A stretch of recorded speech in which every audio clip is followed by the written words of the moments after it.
కేంద్ర మాజీ మంత్రి అశోక్ గజపతిరాజుకి చంద్రబాబు గారు గుడ్ న్యూస్ చెప్పబోతున్నారా?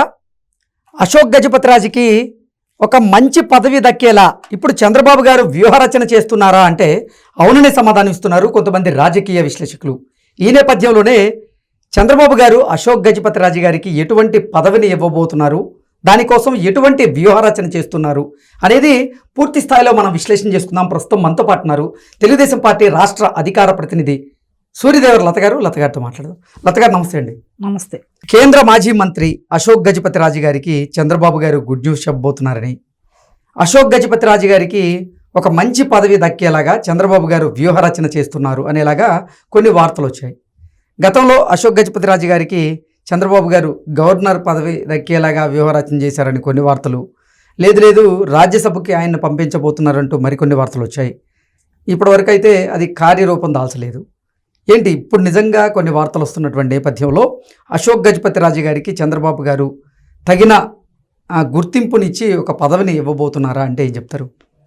అంటే అశోక్ గజపతిరాజు గారు 83 నుంచి పార్టీలో ఉండటం కానివ్వండి, ఆయన పార్టీలో ఉన్న దగ్గర నుంచి ఆయన అంటే ప్రజా జీవితంకి చాలా దగ్గరగా ఉండడం, ఆయనకున్న ఒక రాజుగారి అంటే వాళ్ళ చరిత్ర తీసుకుంటే 4 ఫాదర్స్ నుంచి ఎప్పటి నుంచో కూడా స్టిల్ ఇప్పటి వరకు కూడా చదివించటం కానివ్వండి, విద్య చెప్పించటం కానివ్వండి, మానస ట్రస్ట్ మూలాన వాళ్ళు ఎంతో మంది పేదలకి సహాయం చేయటం కానివ్వండి, ఆ చుట్టుపక్కలే కాదు ఎవరైనా వెళ్ళి వాళ్ళకి సహాయం అందిస్తే చదువుకోవటానికో మెడికల్ పరంగా ఏది ఎవరిని వెళ్ళి ఆయన పార్టీలో ఉండనివ్వండి, అంటే ఆయన ఓడిపోయిన సందర్భాలైనా అవ్వచ్చు, ఏదైనా అవ్వచ్చు, కానీ ప్రజలకు ఎప్పుడు నిత్యం అందుబాటులో ఉంటాం కానివ్వండి, ఏదైనా ఒక సర్వీస్ మోటివ్ కానివ్వండి, ఆయనకి ఎవరికైనా ఏదైనా బాధ అని చెప్పిన వెంటనే వాళ్ళకి ఏ రకంగా ఆదుకోగలమని కానివ్వండి, ఒక హుందా ఆయన రాజకీయాలు చేయటం కూడా ఎక్కడ కూడా చూస్తున్నా. ఈవేళ రేపు ఉన్న పాలిటిక్స్ ఎలా ఉన్నాయంటే చీప్గా మాటలు నోటుకొచ్చినట్టు మాట్లాడటం కానివ్వండి, అట్లాంటివి ఉన్న ఈ తరుణంలో కూడా అలాంటి వాళ్ళని చూసి ఒక హుందాగా ఎలా రాజకీయాలు చేయవచ్చు అని ఈవేళ ఉన్న యువతకు కూడా చెప్పే రోల్ మోడల్ లాంటి వ్యక్తే అశోక్ గజపతిరాజు గారు. అంటే ఆయన అప్పటి నుంచి మనకు స్టేట్లో మినిస్టర్స్గా చేశారు 83 నుంచి, తర్వాత సెంట్రల్ మినిస్టర్గా మనకు విమాన శాఖ మంత్రిగా కూడా చేశారు. అంటే ఆయన ఎప్పుడు కూడా అంటే కరప్షన్ అంటే తెలీదు, అంటే మనం ఇవాళ రేపు నాయకులు లేదు, అంటే అలాంటి దృష్టితో కూడా ఆయన వెళ్ళలేదు. ఆయన చేయాల్సిన అవసరం లేదు, కానీ ఇవాళ రేపు ఎంతున్నా మళ్ళీ ఎంతైనా దోచాలనుకునే వ్యక్తులే కనపడుతుంటారు మనకు.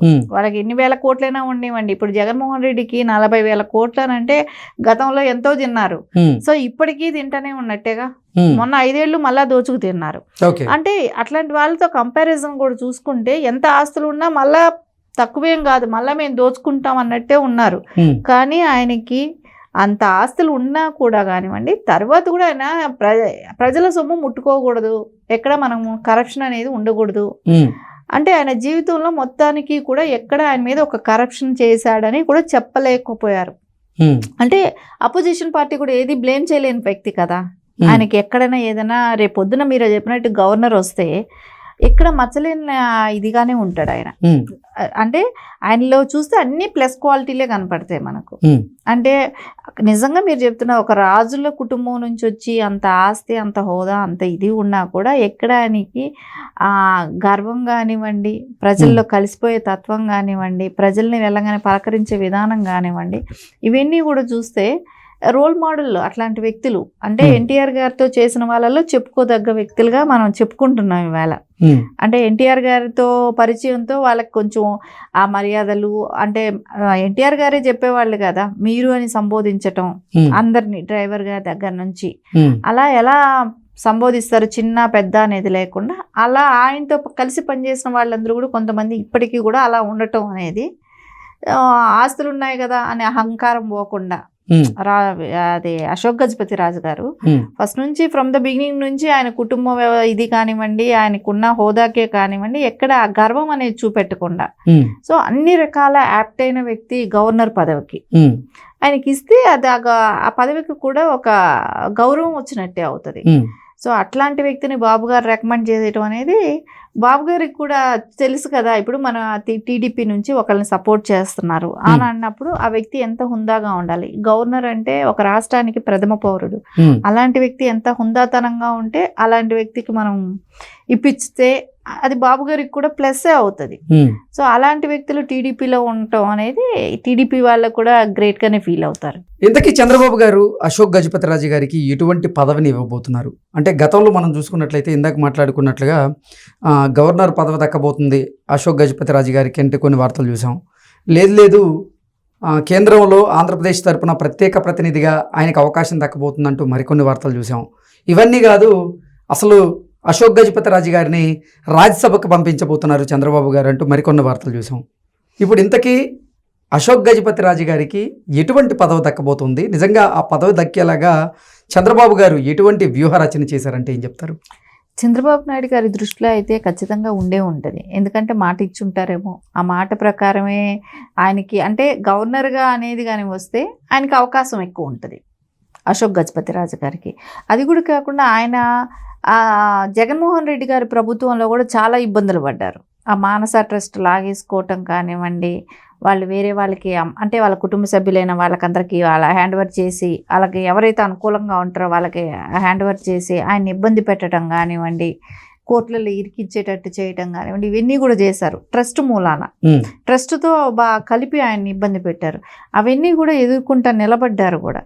సో అవన్నీ కానివ్వండి, పార్టీ పరంగా ఆయన కష్టాలు పడటమే కానివ్వండి, అంటే ఆయన ఏమి గోల్డెన్ స్పూన్ ఫీడింగ్ అయితే ఆయన జీవితంలో ఉండొచ్చు, కానీ రాజకీయాల్లో స్ట్రగుల్స్ అనేది తప్పదు కాబట్టి ఆ స్ట్రగుల్స్ అనేది పడ్డారు. సో పట్టమే కానివ్వండి, ఈ రోజున ఆయన ఎప్పుడు కూడా ఆయన ఎంపీగా పోటీ చేస్తారు, అది కూడా త్యాగం చేశారు, వేరే వాళ్ళకి ఇచ్చారు. సో అందుమూలన ఆయనకి గవర్నర్ అనేది యాప్ట్ అనేది బాబు గారి ఉద్దేశం ఉంటుంది. సో అది వచ్చే అవకాశం ఇప్పుడు తెలుగుదేశం తరపున క్యాండిడేట్లు అంటూ ఇవ్వాల్సి వచ్చినప్పుడు ఫస్ట్ పేరు ఆయనకి ఇస్తారు కదా, ఆయనకి ఇంపార్టెంట్ ఉంటుంది. సో ఎప్పుడు కూడా టీడీపీని నమ్ముకొని ఉంటాం. ఆయనకు చాలా పార్టీల ఆప్షన్ కూడా వచ్చి ఉంటుంది, ఎందుకంటే అలాంటి లీడర్ని ఏ పార్టీ కూడా వదులుకోవాలని కోరుకోదు కదా. ఆంధ్రప్రదేశ్లో కూటమి ప్రభుత్వం కొలువుదీరి అక్షరాల 10 నెలలు కావస్తూ ఉంది. ఈ 10 నెలల కాలంలో అశోక్ గజపతిరాజు గారు యాక్టివ్గా ఎక్కడా కనబడినటువంటి దాఖలాలు అయితే లేవు. కానీ శాసనసభ్యుల సాంస్కృతిక కార్యక్రమంలో బాబు గారితో కలిసి ఆయన పాల్గొనడం జరిగింది. అంటే దీన్ని ఎలా చూడాలి అంటే అది దేనికి సంకేతం అంటే ఏం చెప్తారు? అంటే కొంచెం రోజులు కొంచెం రాజకీయాలకి దూరంగా ఉండొచ్చు, అంటే ఆయన ఎంపీగా కూడా పోటీ చేయకపోబట్టి కానివ్వండి, ఎలాంటి పోస్ట్ కూడా లేకపోవడంతో సో దూరంగా ఉండొచ్చు. మళ్ళీ ఆయనకంటే ఏదైనా కొంచెం సమస్యలు ఏదైనా ఉండుంటాయి కదా. సో ఇప్పుడైతే బాబు గారు ఆహ్వానించారా, సో వచ్చి ఉంటారేమో. సో వచ్చి ఆయనకైతే ఖచ్చితంగా ఇవ్వాలనే ఆప్షన్ కానీ ఉంటే, అంటే పార్టీ తరపున సపోర్ట్ చేయాల్సి వస్తే ప్రథమ పౌరుడుగా ఆయనే ఉంటాడు, ఆయనకి ఇదిగా ఇంపార్టెంట్ ఇస్తారు బాబు గారు. సో అది కూడా ఏమైనా మధ్యలో ఇప్పుడు ఏమైనా మళ్ళీ స్టార్ట్ అవుతుందేమో గవర్నర్ పదవులు అంటే మార్పు. ఈ బీజేపీతో టైప్లో ఉన్నాం కాబట్టి ఖచ్చితంగా టీడీపీకి ఇచ్చే కోటా ఉంటుంది కాబట్టి దానిలో అయితే ఆయనకి ఖచ్చితంగా అవకాశం ఉంటుంది. అందుకోసమే ఆయన కలవటం కానివ్వండి ఇలాంటివి జరుగుతాయి కదా. ఇప్పుడు రాజ్యసభకు పంపించేటువంటి అవకాశం లేదంటారా? రాజ్యసభ కన్నా ఇప్పుడు రాజ్యసభ ఇట్లాంటివన్నీ ఆయన చేసేసిన పదవులే కాబట్టి, అంటే రాజ్యసభ కావచ్చు, సెంట్రల్ మినిస్టర్ గానే చేసిన వ్యక్తి, రాజ్యసభ పెద్ద ఏం కాదు, సెంట్రల్ మినిస్టర్ గానే చేసిన వ్యక్తి కాబట్టి సో ఆయనకి ఇండియా మొత్తం మీద కూడా ఒక అవగాహన ఉంది. సో అలాంటి ఆయనకి ఏ రాష్ట్రం కిందకైనా ఒక గవర్నర్ పదవి ఇచ్చి అప్పచెప్పినప్పుడు ఆయనకి అది కరెక్ట్ గా ఉంటుంది, గౌరవం ఇచ్చినట్టు ఉంటది. సో పార్టీ తరపున కూడా అలాంటి వ్యక్తిని రికమెండ్ చేయటం పార్టీకి కూడా ఒక హుందాతనం ఉంటది. సో ఖచ్చితంగా అది దాని గురించి కనుక్కోవడానికైనా కలవచ్చు. సో ప్రాసెస్ లో ఉంటదేమో. అంటే కేంద్రంలో ఆంధ్రప్రదేశ్ నుంచి ప్రత్యేక ప్రతినిధిగా కూడా అశోక్ గజపతిరాజు గారికి అవకాశం దక్కించేలా చంద్రబాబు గారు వ్యూహరచన చేస్తున్నారు అన్నట్టుగా కొన్ని వార్తలు వచ్చాయి. అది కూడా కేంద్ర క్యాబినెట్తో సమానం. సో అలా ఏమన్నా వ్యూహరచన ఏమన్నా చేస్తున్నారా చంద్రబాబు గారు? ఇప్పుడు మేబీ ఇప్పుడు సెంట్రల్ గవర్నమెంట్లో బీజేపీ ఉంది, కూటమి ప్రభుత్వం ఉంది. సో బాబు గారికి ఏది ఇస్తే బెటరు అది అశోక్ గజపతిరాజు గారితో డిస్కషన్ చేసి ఖచ్చితంగా ఆ విధంగానే అయితే ఇవ్వటానికి ట్రై చేస్తారు. సో ఇద్దరికి సాటిస్ఫాక్షన్ అయినప్పుడు ఖచ్చితంగా అది ఆ పదవి ఆయనకు వస్తుంది కదా.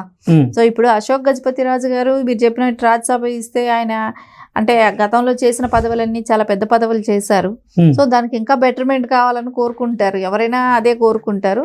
కాకపోతే ఇప్పుడు బీజేపీతో టైప్లో ఉన్నాం కాబట్టి వాళ్ళు ఏమి ఇస్తారు, ఏమి ఆఫర్ పెడతారు. సో బాబు గారు ఎలా అంటే ఖచ్చితంగా బాబు గారి దృష్టిలో అయితే అశోక్ గజపతి రాజు గారు ఉంటారు. ఆయనకి ఏదైనా సముచిత స్థానం కల్పించాలనే ఆలోచన అయితే బాబు గారికి ఉంటుంది కదా. ఓకే అండి, thank you so much. Thank you.